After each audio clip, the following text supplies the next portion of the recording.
ಎಲ್ರಿಗೂ ಕೂಡ MS ಕ್ರಿಯೇಷನ್ಗೆ ಸ್ವಾಗತ ಸುಸ್ವಾಗತ. ಸಾಮರ್ಥ್ಯ ಎಷ್ಟು ಮಟ್ಟಿಗಿದೆ ಪ್ರಕಾರ ಮನಸ್ಸು ಅನ್ನೋದು ಏನು, ಮೀನ್ಸ್ ಪಾಸಿಟಿವ್ ಫೀಲಿಂಗ್ಸ್ ಅಥವಾ ಪ್ಲೆಸೆಂಟ್ ಎಮೋಷನ್ಸ್ ಅಂತ ಹೇಳಿ ಕರಿತೀವಿ ಸೈಕಾಲಜಿನಲ್ಲಿ.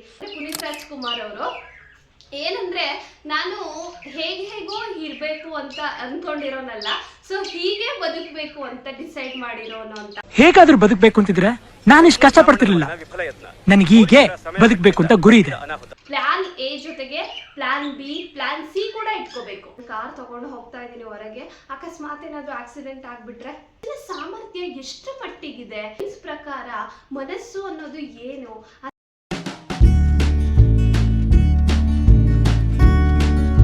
ನೀವು ಆಲ್ರೆಡಿ ಬಂದಿದ್ದೀರಾ. ಎಲ್ರಿಗೂ ಕೂಡ MS ಕ್ರಿಯೇಷನ್ಗೆ ಸ್ವಾಗತ ಸುಸ್ವಾಗತ. ನಮ್ಮನ್ನ ನಾವು ತಿಳ್ಕೋಬೇಕು ಅಂದ್ರೆ ನಮ್ಗೆ ಎಷ್ಟು ಕ್ಯೂರಿಯಾಸಿಟಿ ಅಲ್ಲ. ಸೊ ಲಾಸ್ಟ್ ಎಪಿಸೋಡಲ್ಲಿ ನಾವು ಏನು ಮನಸ್ಸು ಅನ್ನುವಂತಹ ಒಂದು ಕಂಟೆಂಟ್ ಅನ್ನ ಕಂಟಿನ್ಯೂ ಮಾಡ್ತಾ ಹೋಗಿದ್ವೋ, ಆ ಒಂದು ಕಂಟೆಂಟ್ನ ಹೀಗೆ ಕಂಟಿನ್ಯೂ ಮಾಡ್ತಾ ಹೋಗೋಣ ಅಂತ ಹೇಳ್ತಾ, ಸೊ ಲಾಸ್ಟ್ ವಿಡಿಯೋದಲ್ಲಿ ನಾವು ಮನಸ್ಸು ಅನ್ನೋದು ಹೇಗೆ ಉದ್ಭವಿಸುತ್ತೆ, ಅಥವಾ ಮನಸ್ಸು ಅನ್ನೋದು ಸ್ಟಾರ್ಟ್ ಆಗಿದ್ದು ಗರ್ಭದಲ್ಲೇನಾ, ಅಥವಾ ಮನುಷ್ಯ ಅಥವಾ ಒಂದು ಭ್ರೂಣ ಗರ್ಭದಿಂದ ಹೊರಗೆ ಬಂದ್ಮೇಲ ಅಂತ ಹೇಳಿ ತಿಳ್ಕೊಳ್ತಾ ಹೋದ್ವಿ.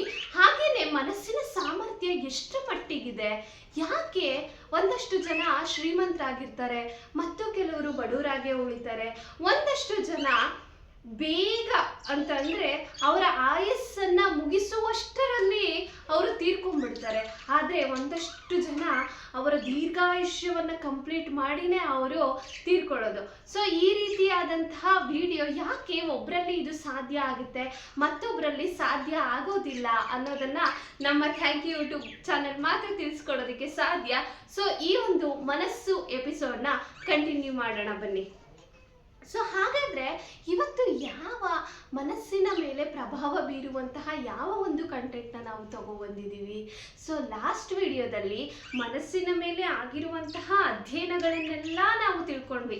ಅಂದರೆ ಸೈನ್ಸ್ ಪ್ರಕಾರ ಮನಸ್ಸು ಅನ್ನೋದು ಏನು, ಅಥವಾ ಮನಸ್ಸು ಅಥವಾ ಮತ್ತೆ ಬ್ರೈನ್ಗೂ ಏನು ಕನೆಕ್ಟಿವಿಟಿ ಇದೆ, ಯಶಸ್ಗೂ ಮತ್ತೆ ಮನಸ್ಸಿಗೂ ಯಾವ ಒಂದು ಕನೆಕ್ಟಿವಿಟಿ ಇದೆ ಅನ್ನೋದನ್ನ ತಿಳ್ಕೊಂಡ್ವಿ.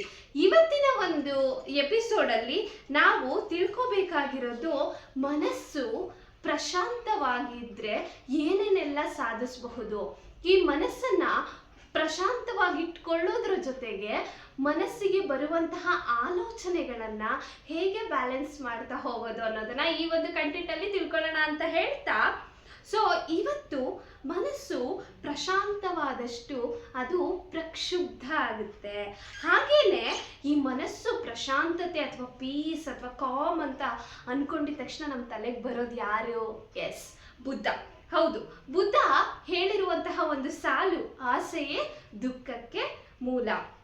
ಆಸೆಯೇ ದುಃಖಕ್ಕೆ ಮೂಲ ಎಂಬುದು ಬುದ್ಧನ ಸಿದ್ಧಾಂತವಾಗಿದ್ದು, ಇದು ಬುದ್ಧನ ಮನೋಬಲವನ್ನ ಹೆಚ್ಚಿಸುವಲ್ಲಿ ಒಂದು ಹೊಸ ಸಂಪತ್ತನ್ನ ಅಥವಾ ಅದ್ಭುತತೆಯನ್ನ ಕಂಡುಕೊಂಡಿದೆ. ಹೌದಲ್ವಾ? ನಮ್ಗೆಲ್ಲರಿಗೂ ಕೂಡ ನಮ್ಮದೇ ಆದಂತಹ ಒಂದು ಪ್ರಿನ್ಸಿಪಲ್ ಅಥವಾ ನಾವು ಇದನ್ನ ಪಾಲಿಸಲೇಬೇಕು. ಫಾರ್ ಎಕ್ಸಾಂಪಲ್, ನಾವು ಬೆಳಗ್ಗೆ ಎದ್ದೇಳಬೇಕು, ಬೆಳಗ್ಗೆ 5 ಗಂಟೆಗೆ ಎದ್ದೇಳಬೇಕು, ಏನಾದರೂ 5 ಗಂಟೆಗೆ ಎದ್ದೇಳಬೇಕು.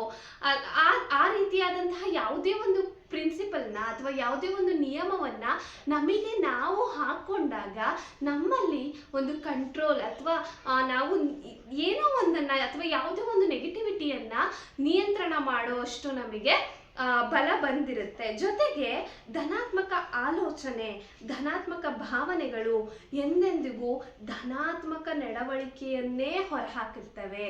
ಸೊ ಇದೆಷ್ಟು ನಿಜ ಅಲ್ಲ?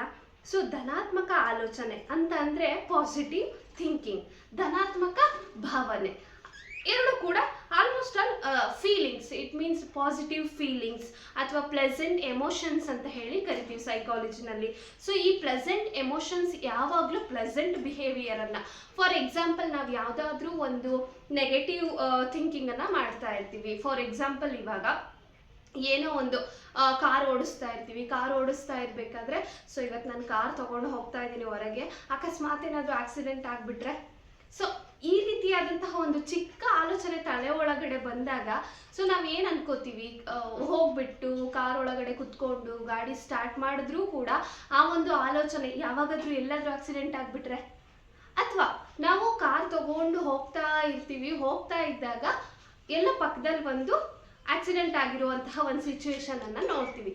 ಸೊ ಆಗ ಇಲ್ಲಿ ಆಕ್ಸಿಡೆಂಟ್ ಆಗಿದೆ, ಮುಂದೆ ನಮ್ಗೆಲ್ಲಾದ್ರೂ ಆಗ್ಬಿಟ್ರೆ, ಸೊ ಈ ರೀತಿಯಾದಂತಹ ಒಂದು ಧನಾತ್ಮಕ ಆಲೋಚನೆಗಳು ನಮಗೆ ಪದೇ ಪದೇ ಋಣಾತ್ಮಕ ಆಲೋಚನೆಗಳು ಪದೇ ಪದೇ ಈ ರೀತಿಯಾದಂತಹ ಒಂದು ಋಣಾತ್ಮಕ ಆಲೋಚನೆಯನ್ನೇ ಹೊರಹಾಕುತ್ತೆ. ಸೊ ಇದೇ ರೀತಿ ಧನಾತ್ಮಕ ಆಲೋಚನೆಗಳು ಯಾವಾಗಿದ್ರು ಒಂದು ಧನಾತ್ಮಕ ಭಾವನೆಗಳನ್ನ, ಅಥವಾ ಇವಾಗ ಫಾರ್ ಎಕ್ಸಾಂಪಲ್ ನಾವು ಒಂದು ಗ್ರೂಪಲ್ಲೆಲ್ಲೋ ನಾವು ಫುಲ್ ಖುಷಿಯಾಗಿದ್ದೀವಿ ಅಂತ ಅಂದ್ರೆ, ಅಥವಾ ಒಂದು 3-4 ಜನ ಗ್ರೂಪಲ್ಲಿ ಖುಷಿಯಾಗಿ ಒಳ್ಳೇದನ್ನೇ ಮಾತಾಡ್ತಾ ಒಳ್ಳೆ ಒಂದು ಕಾನ್ವರ್ಸೇಷನ್ ನಡೆಸ್ತಾ ಅಥವಾ ಒಳ್ಳೇದನ್ನ ಒಬ್ರಿಗೊಬ್ರು ಕಮ್ಯುನಿಕೇಟ್ ಮಾಡ್ತಾ ಇದ್ದಾಗ ಅಲ್ಲಿದ್ದ ಯಾರಿಗೋ ಒಬ್ರಿಗೆ ಅಂದ್ರೆ ಯಾರೋ ಒಬ್ರು ಸ್ಯಾಡ್ ಆಗಿರ್ತಾರೆ. ಸೊ ಅವ್ರಿಗೂ ಕೂಡ ಅವ್ರ ಮುಖದಲ್ಲೂ ಕೂಡ ಒಂದು ಹ್ಯಾಪಿನೆಸ್ ಬರ್ತಾ ಹೋಗುತ್ತೆ. ಸೊ ಇದರಿಂದ ನಾವು ಹೇಳ್ಬೋದು ಧನಾತ್ಮಕ ಆಲೋಚನೆಗಳು, ಧನಾತ್ಮಕ ಭಾವನೆಗಳು ಯಾವಾಗಲೂ ಕೂಡ ಧನಾತ್ಮಕವಾದಂತಹ ಬಿಹೇವಿಯರನ್ನ, ನಡವಳಿಕೆಯನ್ನ ಹೊರಹಾಕುತ್ತೆ. ಸೊ ಇದರಿಂದ ಕೂಡ ಮನುಷ್ಯನ ಮಾನಸಿಕ ಒಂದು ಬಲ ಅಥವಾ ಒಂದು ಸ್ಥೈರ್ಯ ಅಂತ ಏನು ಹೇಳ್ತೀವೋ ಅದು ವೃದ್ಧಿ ಆಗುತ್ತೆ. ಸೊ ಮನುಷ್ಯನಲ್ಲಿ ಯಾವಾಗಾದ್ರೂ ಕುಗ್ಗಿಸುವಂತ ಆಲೋಚನೆ ಬಂದಾಗ ನಾನು ನಿನ್ ಜೊತೆಗಿದ್ದೀನಿ ಬಿಡು ಅಂತ ಯಾರಾದ್ರೂ ಒಂದು ಮಾತು ಹೇಳಿದಾಗ so that will be enough for the life. ಅಂದ್ರೆ ಲೈಫ್ಗೆ ಅಷ್ಟು ಎನಫ್. ಯಾರೋ ಒಬ್ರು ಒಂದು ಸೂಸೈಡ್ ಮಾಡ್ಕೊಳ್ಳೋ ಲೆವೆಲ್ಗೆ ಹೋದಾಗ so that is completely helplessness ಅಂತ ಹೇಳ್ಬೋದು. ಅಂದ್ರೆ ಹೆಲ್ಪ್ಲೆಸ್ನೆಸ್ ಎಲ್ಲಿ ಬರುತ್ತೆ ಅಂದ್ರೆ ಕಂಪ್ಲೀಟ್ ಆಗಿ ಯಾರು ಕೂಡ ಅವ್ರ ಸಹಾಯಕ್ಕೆ ಬರಲ್ಲ, ಅಥವಾ ಅವರಲ್ಲಿರುವಂತಹ ಒಂದು ಮಾತನ್ನ ಯಾರು ಕೂಡ ಹಂಚ್ಕೊಳ್ಳೋದಿಕ್ಕೆ ನನ್ನ ಜೊತೆಗೆ ಯಾರೂ ಇಲ್ಲ, ಅಥವಾ ನಾನು ಹೇಳೋದನ್ನ ಕೇಳೋದಕ್ಕೆ ನನ್ನ ಜೊತೆಗೆ ಯಾರೂ ಇಲ್ಲ ಅಂತ ಅನ್ನುವಂತಹ ಒಂದು ಸಿಚುಯೇಷನ್ ಅಲ್ಲಿ ಸೊ ಯಾರಾದ್ರೂ ಒಬ್ರು ಅವರಲ್ಲಿರುವಂತಹ ಒಂದು ಆಲೋಚನೆಯನ್ನ ಅಥವಾ ಅವರಲ್ಲಿರುವಂತಹ ಒಂದು ಬೇಜಾರನ್ನ, ಅವರಲ್ಲಿರುವಂತಹ ಒಂದು ದುಃಖವನ್ನ ಅಲ್ಲಿ ಆಕ್ಚುಲಿ ಅವ್ರಿಗೆ ಸಜೆಷನ್ ಕೊಡೋರು ಬೇಕಾಗಿರಲ್ಲ. ಸೊ ಯಾರೇ ದುಃಖದಲ್ಲಿದ್ದಾಗ ಸಜೆಷನ್ ಕೊಡೋದು, ಈ ದುಃಖ ಕಡಿಮೆ ಮಾಡ್ಕೊಳ್ಳೋದಕ್ಕೆ ಹೀಗೆಲ್ಲ ಮಾಡು ಅಂತ ಹೇಳಿ ಸಜೆಷನ್ ಕೊಡೋರು ನಿಜವಾಗ್ಲೂ ಬೇಕಾಗಿರಲ್ಲ. ಸೊ ಅವ್ರು ಹೇಳಿದ್ದನ್ನೆಲ್ಲ ಕಂಪ್ಲೀಟ್ ಆಗಿ ಆಲಿಸ್ಬೇಕು, ಅಂದ್ರೆ ಕೇಳಿಸಿಕೊಳ್ಳುವಂತಹ ಸಾಮರ್ಥ್ಯ ಇರಬೇಕು. ಸೊ ಯಾರು ಕಂಪ್ಲೀಟ್ ಆಗಿ ಕೇಳಿಸಿಕೊಳ್ಳುವಂತಹ ಸಾಮರ್ಥ್ಯ ಇರುತ್ತೋ ಅವನು ನಿಜವಾದ ವಿದ್ಯಾರ್ಥಿ ಅಂತ ಕೂಡ ಹೇಳ್ತಾರೆ. ಸೊ ಆ ರೀತಿಯಾದಂತಹ ಯಾರು ಕೂಡ ಅಸಹಾಯಕ ಸ್ಥಿತಿಯಲ್ಲಿರ್ತಾರೋ, ನಾನು ಹೇಳ್ತಾ ಇರೋದು ಎಮೋಷ್ನಲಿ, ಫಿಸಿಕಲಿ ಅಲ್ಲ, ಸೊ ಎಮೋಷ್ನಲಿ ಅಸಹಾಯಕ ಸ್ಥಿತಿನಲ್ಲಿ ಇರ್ತಾರೋ ಸೊ ಅವರನ್ನ ಅಥವಾ ಅವರು ಹೇಳೋದನ್ನ, ಅವರ ಭಾವನೆಯನ್ನ, ಅವರ ಫೀಲಿಂಗ್ಸ್ ಅನ್ನ ಆಲಿಸುವಂತಹ ಮನಸ್ಥಿತಿ ಯಾರಿಗಿರುತ್ತೋ ಅವರು ನಿಜವಾದಂತಹ ಒಂದು ಆತ್ಮಸ್ಥೈರ್ಯವನ್ನ ಹೇಳುವಂತಹವರು ಆಗಿರ್ತಾರೆ. ಸೊ ಆತ ಮಾನಸಿಕತೆಯ ಹೊಸ ಸಂಪತ್ತನ್ನ ಸಾಧಿಸಬಹುದು. ಮತ್ತು WHO ಅಂದ್ರೆ ವರ್ಲ್ಡ್ ಹೆಲ್ತ್ ಆರ್ಗನೈಸೇಷನ್, ನಾನು last time world health organisation ಬಗ್ಗೆ ಹೇಳಿದ್ದೆ. ಯಾವಾಗ ಅಂತ ಅಂದರೆ ವರ್ಲ್ಡ್ ಹೆಲ್ತ್ ಆರ್ಗನೈಸೇಷನ್ ಮನಸ್ಸು ಎಷ್ಟು ಸಾಮರ್ಥ್ಯವನ್ನ ಹೊಂದಿದೆ ಅನ್ನುವಂತಹದರ ಕೆಳಗೆ ಕೆಲವೊಂದು ರಿಸರ್ಚ್ಗಳನ್ನು ನಡೆಸಿದೆ. ಸೊ ಆ ರಿಸರ್ಚ್ನ ಜೊತೆಗೆ ಸೊ ಈ ಒಂದು ರಿಸರ್ಚ್ ಕೂಡ ಇದೆ. ಸೊ ಏನಪ್ಪ ಈ ರಿಸರ್ಚ್ ಅಂದ್ರೆ 20% ಜನ ಡಿಪ್ರೆಷನ್ ಇಂದ ಹಾಗೂ 40% ಜನ ಡಯಾಬಿಟಿಸ್ ಇಂದ ಬಳಲುತ್ತಿದ್ದಾರೆ. ಸೊ ಇದಕ್ಕೆ ಕಾರಣ ಏನು ಅಂತ ಅಂದ್ರೆ ನಾನು ಅವಾಗೇ ಹೇಳಿದೆ. ಸೊ ಮನುಷ್ಯರು ತುಂಬಾ ಆರೋಗ್ಯವಾಗಿರ್ತಾರೆ, ಅವರ ದೀರ್ಘಾಯುಷ್ಯವನ್ನ ಮುಗಿಸಿ ಅವರು ಕೊನೆಗೆ ಅವರ ಕೊನೆಯುಸಿರೆಳಿತಾರೆ. ಜೊತೆಗೆ ಇನ್ನೂ ಕೆಲವರು ಇನ್ನ ಆಯಸ್ಸೇ ಮುಗ್ದಿರಲ್ಲ. ಸೊ ಕೆಲವೊಂದು ಬ್ಯಾಡ್ ಹ್ಯಾಬಿಟ್ಸ್ಗೆ ಅವರು ಏನು ಒಳಗಾಗಿ ಅವರ ಆಯಸ್ಸನ್ನ ಬೇಗ ಕಳ್ಕೊಬಿಡ್ತಾರೆ. ಸೊ ಇದಕ್ಕೆ ಮುಖ್ಯ ಕಾರಣ ಏನಪ್ಪಾ ಅಂದ್ರೆ ಅವರಲ್ಲಿದ್ದಂತಹ ಜೀವನ ಶೈಲಿ.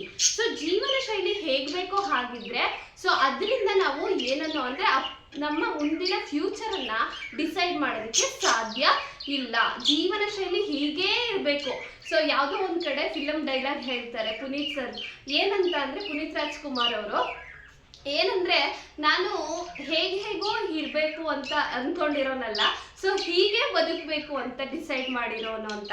ಸೊ ಆ ಒಂದು ಡೈಲಾಗು ಏನಪ್ಪಾ ಅಂದ್ರೆ ನಾವು ಮುಂದಿನ ಫ್ಯೂಚರ್ಗೆ ನಾವು ಪ್ರೀ ಪ್ಲಾನ್ ಅನ್ನ ಅಂದ್ರೆ ನಮ್ಮ ಜೀವನ ಶೈಲಿಯನ್ನ ಸರಿಯಾದ ಮಟ್ಟಿಗೆ ತಗೊಂಡು ಹೋಗ್ಬೇಕು ಅಥವಾ ಅದಕ್ಕೆ ಪ್ರೀ ಪ್ಲಾನ್ಸ್ ಇರಬೇಕು ಅನ್ನೋದನ್ನ ಕೂಡ ಹೇಳ್ತಾ ಹೋಗುತ್ತೆ. ಸೊ ಯಾರಲ್ಲಿ ಋಣಾತ್ಮಕ ಜೀವನ ಶೈಲಿ, ಅವರ ಋಣಾತ್ಮಕ ಜೀವನ ಶೈಲಿ ಮತ್ತು ಋಣಾತ್ಮಕ ಆಲೋಚನೆಗಳು ಮನುಷ್ಯನ ಮನೋಬಲವನ್ನು ಕುಗ್ಗಿಸುವಲ್ಲಿ ಕಾರ್ಯನಿರ್ವಹಿಸುತ್ತವೆ.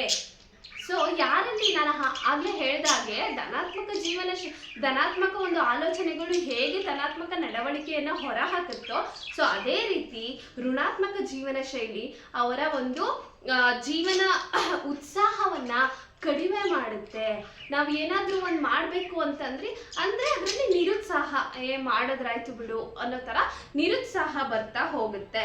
ಜೊತೆಗೆ ಫಾರ್ ಎಕ್ಸಾಂಪಲ್ ಹೇಳ್ಬೇಕು ಅಂತಂದ್ರೆ SSLC ವಿದ್ಯಾರ್ಥಿ ಇಂದಿನ ಕಾಲದಲ್ಲಿ ಅಂದ್ರೆ ಈಗಿನ ಪ್ರೆಸೆಂಟ್ ಜನರೇಷನ್ ಅಲ್ಲಿ ಯಾವುದೋ ಒಂದು ಎಕ್ಸಾಮ್ ತಗೊಳ್ಳೋಣ. ಸೊ SLC ಎಕ್ಸಾಮ್ ತಗೊಳ್ಳೋಣ. ಸೊ SLC ಎಕ್ಸಾಮ್ ಅಲ್ಲಿ 98 ಮಾರ್ಕ್ಸ್ ಅನ್ನ ತಗೊಂಡ್ರು ಕೂಡ 2 ಅಂಕ ಬಂದಿಲ್ಲ ಅಂತ ಹೇಳ್ಬಿಟ್ಟು ಸೂಸೈಡ್ ಮಾಡ್ಕೊಳ್ಳೋದನ್ನ ನಾವು ನೋಡ್ತಾ ಇದೀವಿ. ಸೊ ಹಾಗಾದ್ರೆ ಇದೇ ಏನಪ್ಪ ಅಂದ್ರೆ ಲೈಫ್ಗೆ ಇದೇ ಎಂಡ? ಸೊ ಇದಕ್ಕಿಂತ ಹೊಸದು ಏನು ಇಲ್ವಾ? ಬರೀ ಮಾರ್ಕ್ಸ್ ತಗೊಳ್ಳೋದೇ ಜೀವನನ?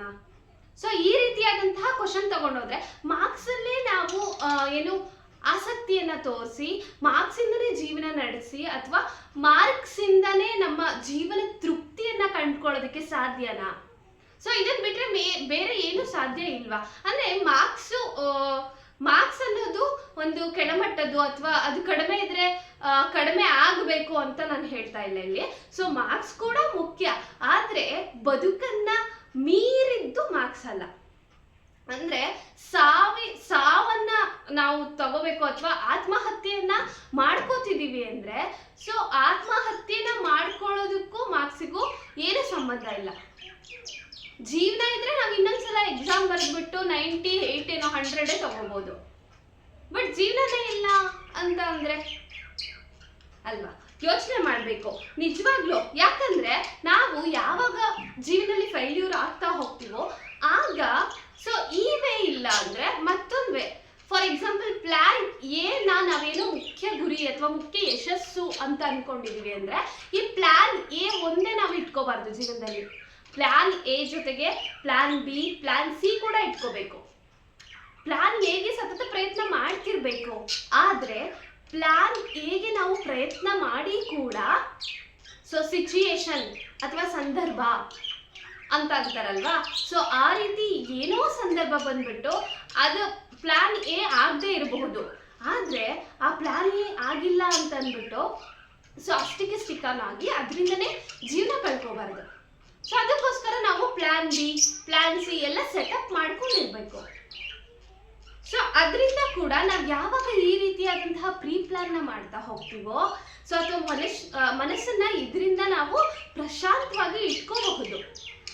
ಸೊ ಬರೀ ಮಾರ್ಕ್ಸೇ ಇಂಪಾರ್ಟೆಂಟ್ ಅಂತ ಇದ್ದಿದ್ರೆ ಸೊ ನಾವು ಎಷ್ಟು ಜನ ಉದಾಹರಣೆನ ತಗೋಬಹುದು. ಫಾರ್ ಎಕ್ಸಾಂಪಲ್ ನಾವು doctor Rajkumar. So doctor Rajkumar ಬರೀ ಪ್ರಾಥಮಿಕ ಶಿಕ್ಷಣವನ್ನು ಮುಗಿಸಿರುವಂತಹ ಇವರು ಸೊ ಇಡೀ ಭಾರತಕ್ಕೇನೆ ಒಂದು ಮೋಟಿವೇಶನ್ ಅಥವಾ ಮೋಟಿವೇಟರ್. ಹೇಗೆ ಅಂತ ಅಂದ್ರೆ ಸೊ ಅವರಲ್ಲಿ ಇದ್ದಂತಹ ಎಷ್ಟು ಫಿಲಮ್ಸ್ ಇರಬಹುದು, ಅವರ ಸ್ವಭಾವ ಇರಬಹುದು, ಸೊ ಇದನ್ನೆಲ್ಲ ಯಾವುದೇ ಮಾರ್ಕ್ಸ್ ಇಂದ ಅಳಿಯೋದಕ್ಕೆ ಆಗಲ್ಲ. So inspiration. ಸೊ ಇವರೊಬ್ರೇನಾ ಹಾಗಾದ್ರೆ? ಸೊ ಇವರೊಬ್ರೇ ಅಲ್ಲ, ನಾವು ಸಚಿನ್ ತೆಂಡೂಲ್ಕರ್ ಕೂಡ ನೋಡಬಹುದು. ಸೊ ಸಚಿನ್ ತೆಂಡೂಲ್ಕರ್ ಇವರು SLC ನಲ್ಲಿ 2 ಸಲ ಅನುತ್ತೀರ್ಣರಾಗಿರ್ತಾರೆ, ಅಂದ್ರೆ ಫೇಲ್ ಆಗಿರ್ತಾರೆ. ಸೊ ಇವರು ಜೀವನದಲ್ಲಿ ಏನು ಸಾಧನೆ ಮಾಡಿಲ್ವಾ? ಎಸ್ ಮಾಡಿದ್ದಾರೆ. ಸೊ ಇದಕ್ಕೆ ಬೆಸ್ಟ್ ಏನಪ್ಪಾ ಅಂತ ಅಂದ್ರೆ ಅವರು ಯೋಚನೆ ಮಾಡಿರುವಂತಹ ರೀತಿ, ಅವರ ಒಂದು ಆಲೋಚನೆಗಳು. ಸೊ ಅವರ ಆಲೋಚನೆ ಪಾಸಿಟಿವ್ ಆಗಿದ್ದಕ್ಕೆ, ಧನಾತ್ಮಕವಾಗಿದ್ದಕ್ಕೆ ಅದು ಧನಾತ್ಮಕವಾಗಿ ಅವರ ಜೀವನವನ್ನ ತಗೊಂಡು ಹೋಗಿದೆ. ಸೊ ಹಾಗಾಗಿ ನಾವು ಯಾವತ್ತೂ ಕೂಡ ನಮ್ಮಲ್ಲಿರುವಂತಹ ಮನಃಶಕ್ತಿಯನ್ನ ಕುಗ್ಗಿಸ್ಕೋಬಾರ್ದು. ಸೊ ಹಾಗಾದ್ರೆ ಈ ಪಾಸಿಟಿವ್ ಥಿಂಕಿಂಗ್ ಅಥವಾ ಪಾಸಿಟಿವ್ ಜೀವನ ಶೈಲಿ, ಆಮೇಲೆ ಮತ್ತೆ positive emotions, pleasant emotions, so ಇದೆಲ್ಲದೂ ಕೂಡ ನಮ್ಮ ಒಂದು ಆರೋಗ್ಯಕ್ಕೆ, ನಮ್ಮ ಒಂದು ಜೀವನಕ್ಕೆ ಅಥವಾ ನಮ್ಮ ಒಂದು ಜೀವನ ಶೈಲಿಗೆ ಕೂಡ ಸಂಬಂಧ ಹೊಂದಿರುತ್ತೆ. ಸೊ ಜೊತೆಗೆ ನಾವು ಈ ರೀತಿಯಾದಂತಹ ಫಸ್ಟೇ ಹೇಳಿದ್ದು, ಮನುಷ್ಯ ಯಾಕೆ ಅವನ ಜೀವನವನ್ನ ಅರ್ಧಕ್ಕೆ ಮುಗಿಸ್ತಾನೆ, ಅಥವಾ ಯಾಕೆ ಕೆಲವೊಬ್ರು ಮಾತ್ರ ಶ್ರೀಮಂತರಾಗಿರ್ತಾರೆ, ಕೆಲವೊಬ್ರು ಬಡವರಾಗಿ ಉಳಿದಿರ್ತಾರೆ ಅಂದ್ರೆ because of their thinking level. ಯಾಕಪ್ಪ ಅಂತಂದ್ರೆ ಅವರ ಆಲೋಚನಾ ಶಕ್ತಿ ಹಾಗಿರುತ್ತೆ, ಅವರ ಆಲೋಚನೆಗಳು ಹಾಗಿರುತ್ತೆ. ಸೊ ಈ ಒಂದು ಆಲೋಚನೆಗಳಿಂದ ನಾವು ಹೊರಗೆ ಬರಬೇಕು, ಪಾಸಿಟಿವ್ ಆಗಿ ಥಿಂಕ್ ಮಾಡಬೇಕು. ಥಿಂಕ್ ಮಾಡಿದ್ರಿಂದ ನಾವು ಶ್ರೀಮಂತರಾಗೋದಕ್ಕೆ ಸಾಧ್ಯನಾ? ನೋ, ಸಾಧ್ಯನೇ ಇಲ್ಲ. ಸೊ ಥಿಂಕ್ ಮಾಡೋದ್ರ ಜೊತೆಗೆ ಅದನ್ನ ಕಾರ್ಯರೂಪಕ್ಕೆ ತರಬೇಕು, ಮೀನ್ಸ್ ಆಕ್ಷನ್. ಥಿಂಕ್ ಮಾಡಾದ್ಮೇಲೆ ಅದು ಆಕ್ಷನ್ಗೆ ಬರಬೇಕು. ಆಕ್ಷನ್ಗೆ ಬಂದ್ಮೇಲೆ ಬರೀ ಆಕ್ಷನ್ ಥಿಂಕಿಂಗ್ ಸಾಕ? ನೋ, ಕನ್ಸಿಸ್ಟೆನ್ಸಿ ಇರಬೇಕು. ಅಂದ್ರೆ ಅದನ್ನ ಯಾವತ್ತೂ ಬಿಡದೇನೆ ಪ್ರತಿ ಕ್ಷಣ ಅದಕ್ಕೆ ಪ್ರಯತ್ನ ಮಾಡಬೇಕು.